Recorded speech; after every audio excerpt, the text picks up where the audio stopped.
अंत्यविधीच्या ठिकाणी कळतं, त्या स्मशानात कळतं जीवन नश्वर आहे. अंत्यविधी संपतो आणि माणसं स्मशानाच्या बाहेर यायला लागतात आणि प्रत्येक जण परत अश्वस्थामा पाहायला लागतो. प्रत्येक जण परत त्या जीवनाच्या गुंत्यामध्ये गुंतायला लागतो. परत तो संघर्ष करायला लागतो. जसं आपण अमर आहोत ही भावना त्या व्यक्तीची वाढायला लागते.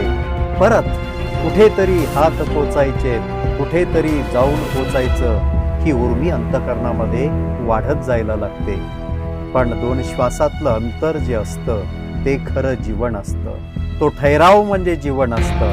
त्या दोन क्षणांमधलं अंतर जे उरतं तेच आपल्या हातात असतं. पण या जीवनाच्या गर्तेत आपण त्यालाच विसरून जातो.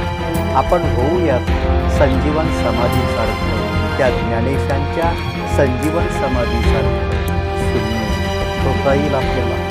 बघा, प्रयत्न करूया आणि जीवन सुंदर चैतन्यमय करूया. नमस्कार.